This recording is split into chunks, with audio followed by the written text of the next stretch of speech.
Hey, a nationally ranked collegiate gymnast, Carol Welsh, was murdered inside of her new off-campus apartment. Her boyfriend, Chad Richards, sits in a county jail, charged with her murder. Were there red flags in this case?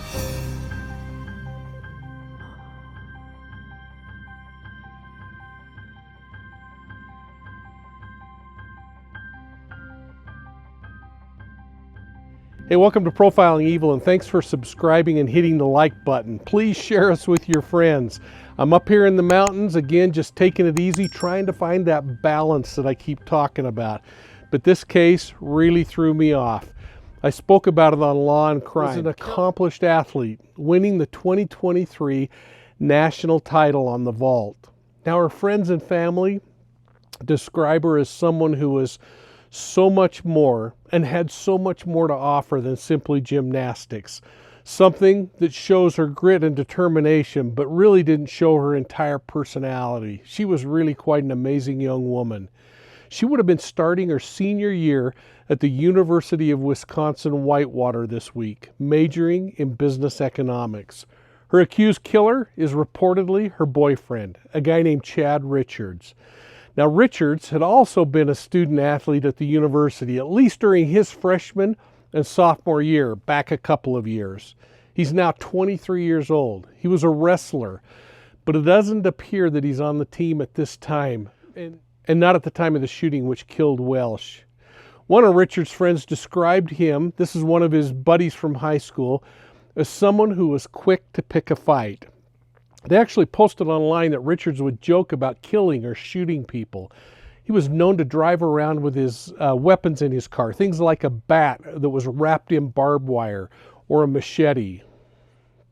This same person that posted this information on social media also commented that Richards had just completed the concealed weapons permit course, apparently had permission to carry a weapon.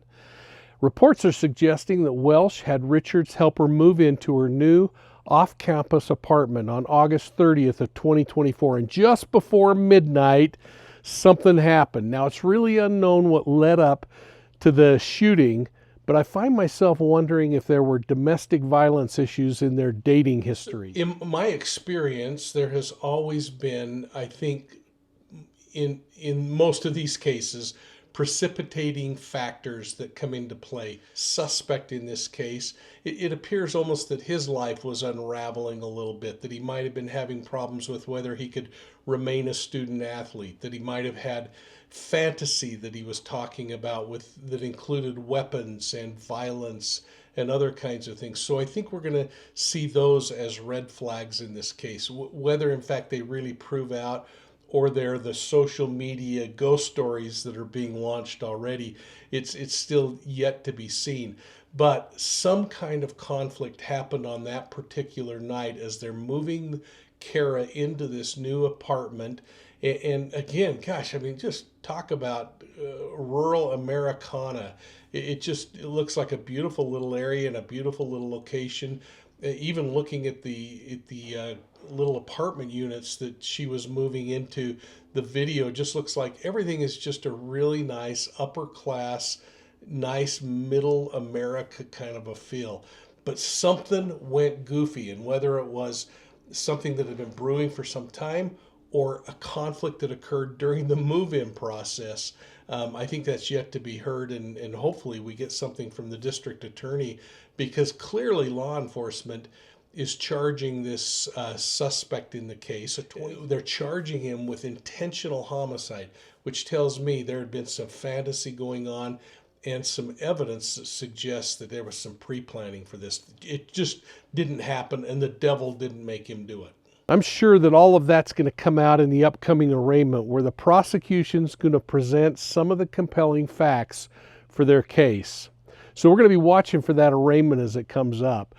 But for now, we know that Carol Welsh was murdered by multiple gunshots, and that Chad Richards has been booked into the county jail for first-degree intentional homicide. Well, you want to know where those shots occurred, what were the locations of the actual rounds hitting this young woman, were they in the face area or in the chest? Were they in something that would indicate a more personal nature of an attack versus if he comes back and says, hey, it was self-defense, she surprised me, walked around a corner and I thought it was a burglar and I just shot to center mass to try to stop this threat. So each of these things are going to become really important and probably become the details in the trial, that if there is a trial, that become really fought over by experts regarding what was the motivation, why was this happening in this way. And it might have been just muscle movement reaction from training. It could have been fantasy, or it could have been very personal and very significant in regards to why and where those shots were fired. He's also been booked on endangering the safety of another by use of a dangerous weapon and for disorderly conduct while armed. Disorderly conduct's an interesting thing. It's one of those cases that says someone is acting out in a way that causes alarm to other people, creates concern. It could be that after the homicide, he was walking around in the apartment complex with the weapon still, acting in a threatening manner, or when police arrived, that he was even walking with the gun. In some cases, I wonder if these people hope there's a suicide by cop by still carrying a weapon. But each of those are disorderly in effect. And I haven't looked at that statute in the state of Wisconsin to really dissect it and understand it. But again, I think it speaks more to the action after the event, or perhaps coming up the stairs, walked out to his car, grabbed the gun, scared some neighbors as he was walking up the stairs to go up and commit this homicide. And that is the disorderly conduct. So I think what we're going to see is this separate event that says he was displaying a weapon in a manner that was threatening and disruptive to the community, and that's the purpose for the call. It could be that it's after the fact, and that it was as police are arriving, he's still carrying the weapon or still threatening or creating a disturbance as a result of having that weapon in his possession or within reach. But let's talk a little more about domestic violence. You know, domestic violence isn't just about physical harm. It is a systematic pattern of behaviors that are used by one partner to exert control over another. This control can be manifest in various ways, including physical harm, like we see in the Kara Welsh case. But there is emotional manipulation, sexual coercion, and even financial control in these kinds of cases. So again, let's define each one kind of briefly, but break them out. First, let's talk about physical abuse. This is what many of us think about when we hear the term domestic violence. It includes forms of physical aggression like hitting, slapping, choking, pushing, any kind of physical aggression. Now, it also includes less obvious forms like preventing someone from leaving a place or withholding medication or medical care from someone. In extreme cases, like the case of Kara Welsh, it can escalate to domestic violence homicide. And I hope you'll go back and watch my video with Dr. Jane Monckton Smith on that subject. Domestic violence is also emotional and psychological abuse. Now, emotional abuse is about undermining your sense of self-worth or independence. Some of you may have experienced that. It can involve constant criticism, belittling, threats, isolating people from their friends and family. It is a subtle but powerful form of control that can erode your confidence and autonomy over time. The next one is sexual abuse. Now, this form of abuse indicates any non-consensual sexual activity. It's important to emphasize that the consent has to be ongoing, mutual, and freely given. Sexual abuse can include things like unwanted touching, coercion, or pressuring somebody into sexual activity. Let's talk a little bit about financial abuse. Often overlooked, financial abuse involves controlling a person's ability to use, acquire, or maintain financial resources. The abuser might actually take control of bank accounts, restrict access to money, or sabotage a person's ability to work or attend school. Now, I'm unsure why we don't talk about domestic violence more. Perhaps it's because we don't want to admit that it happens more frequently than we might even be aware. Maybe we don't want to stick our noses too far into other people's affairs. You know, if we're a victim of these kinds of crimes, it might be that we're ashamed of what's happening and we want to keep it a secret. Keeping it a secret is actually easier, we think, than addressing the problem. Some victims of domestic violence don't report it because they don't want anyone to think that they've made a bad choice in partners or that they've allowed certain behaviors to go on. But awareness is actually one of the areas where we all can improve. It might be that we just simply increase our own level of awareness. In other cases, it could be the way in which we help somebody whom we suspect is in an abusive relationship. Maybe help them even recognize it. By recognizing red flags, we're in a better position to share information and protect those people that we love. So I want to spend a minute and just talk about some of the things that should be considered red flags. Number one, excessive jealousy and possessiveness. Now, while a little jealousy can sometimes be seen as a sign of care and something you might even actually be proud of, excessive jealousy is a major red flag.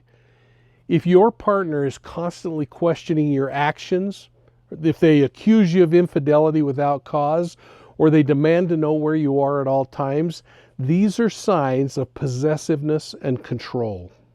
Which leads me to my next one, controlling behaviors.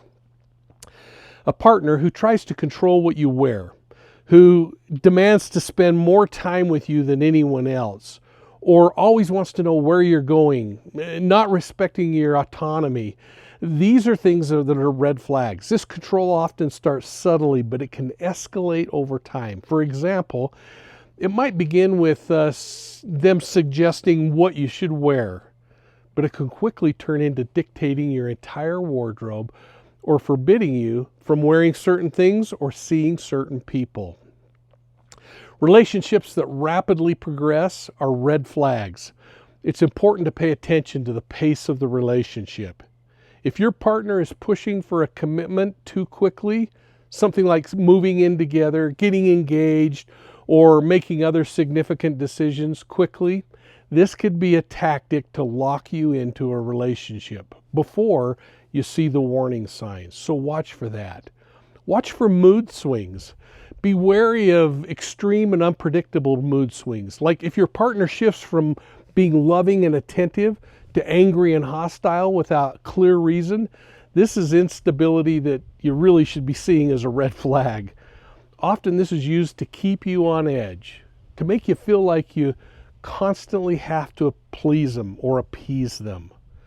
Verbal abuse really bugs me. Words can be as damaging as physical blows, name calling, constant criticism, derogatory comments. Each of these can chip away at your self-esteem and make you doubt your self-worth. Verbal abuse is often a precursor to other kinds of abuse, so watch for that. People who blame others for all their problems. Abusers blame others. They fail to take responsibility for their own actions, instead shifting the blame to others. This can be manifest by things like, "You made me do this," or "It's your fault that I'm upset." This deflection prevents them from taking accountability and can leave you feeling guilty or responsible for their behavior. Now, if this person has a history of violence, whether past relationships or with others, it is a strong indicator of potential future violence. I say this all the time. Past behavior is predictive of future behavior.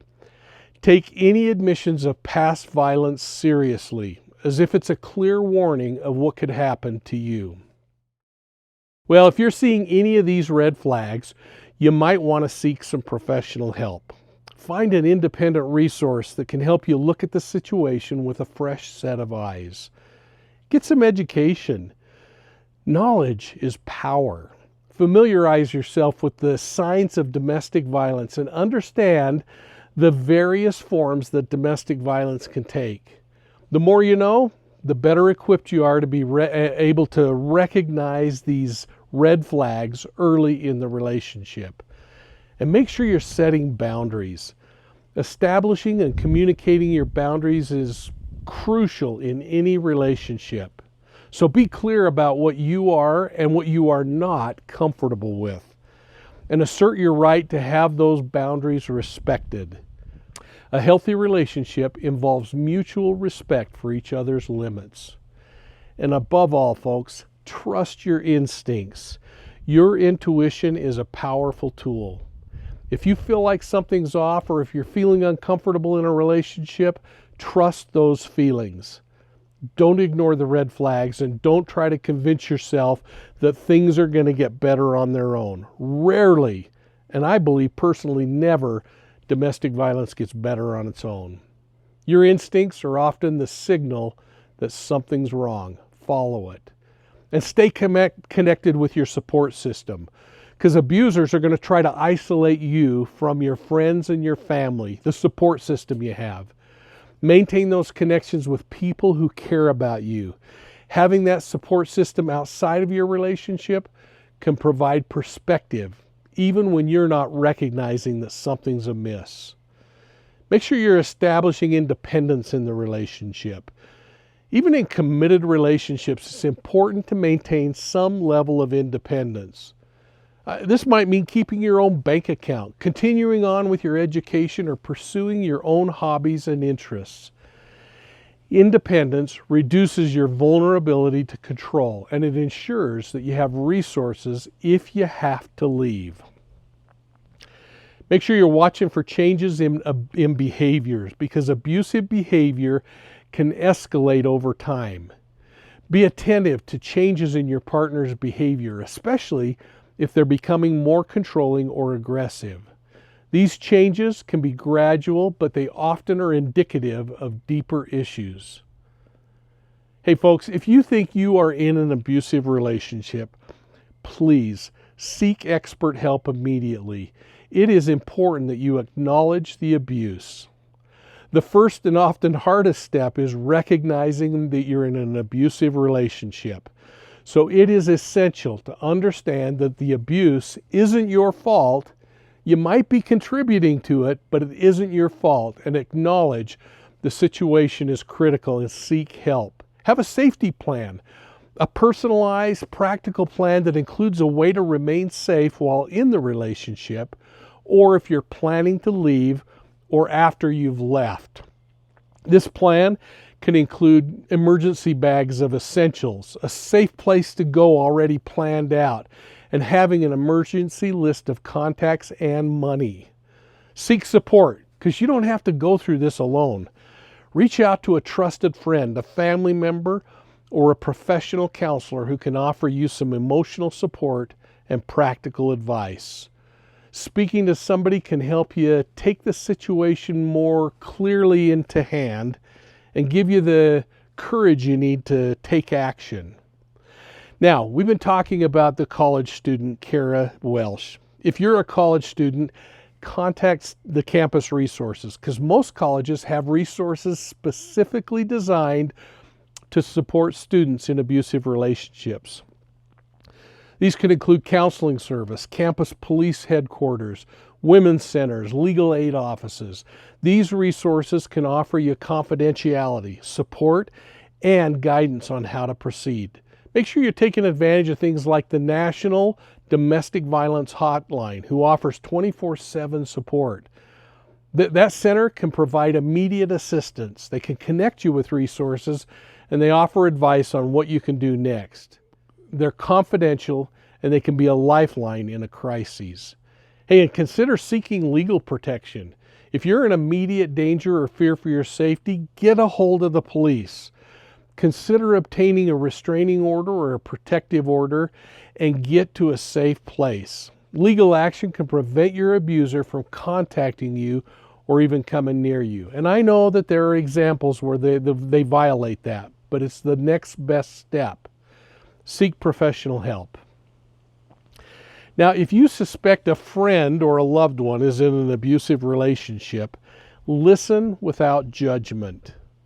If a friend's going to confide in you about the abuse they're enduring, The most important thing is for you to listen, not to say I told you so, or not to say I warned you about this guy. Your support can make a significant difference. They might already be feeling ashamed or guilty. Offer them help. Provide practical help. Whether it's assisting them with a safety plan like we talked about, offering them a place to stay, or helping them get to a place to stay, or simply being there when they need someone to talk to. These small acts of support can empower your friend and help them feel less isolated. Respect their decision to leave if they choose to leave. Leaving an abusive relationship is complex and it can be really dangerous. When your friend's ready to leave, help them. Now, they might choose to return to the relationship, even multiple times. It's important that you respect their decision and continue offering support without pressuring them. But make sure you're encouraging them to get professional help. And most likely, you're not the professional. Now, while your support is valuable, professional help is necessary to navigate the challenges of an abusive relationship. So encourage your friend to speak with a counselor, get a hold of a domestic violence hotline, or seek legal advice. Offer to accompany them if they're scared or if they're uncertain. Domestic violence is a pervasive issue that can affect anybody, regardless of age, gender, or background. College students particularly are often navigating relationships and independence for the first time. They might be particularly vulnerable. Make sure you're sharing this with your kids in college. By recognizing the signs of abuse, setting strong boundaries, and knowing where to help, you can protect yourselves and the people you love from the dangers of domestic violence. Remember, nobody deserves to be in an abusive relationship, and there are resources and people ready to help. So stay informed, trust your instincts, and don't hesitate to reach out for support. Hey, I hope that this video from Profiling Evil is beneficial to you. I hope that you'll share it with your friends. You can find Profiling Evil on Facebook, Instagram, YouTube, and Twitter. And if you like audio podcasts, folks, I hope you've been checking out Profiling Evil's audio podcasts. You can find them on your favorite podcast platform. Please make sure you go over to Profiling Evil and sign up for the BOLO. Be on the lookout. It's our digital newsletter, and the only way you're going to get it is if you sign up. And I promise you, I'll never share your information with anybody else. And make sure while you're there that you check out our story maps and the other content on profilingevil.com. Especially check out our new unsolved homicide map and missing persons map. It's a place where you can enter cases from your own community. So go and look in your own neighborhood, and if there are cases that are missing, put them up on there. If you're a family member, it's a place where you can tell us a little more about your missing loved one, and we'll include that so people can learn more about them and keep the interest high on your missing loved one's case or your unsolved murder case in your community, or sadly enough, in your family. Hey, thanks for your support of Profiling Evil. I hope we'll see you soon at the next crime scene.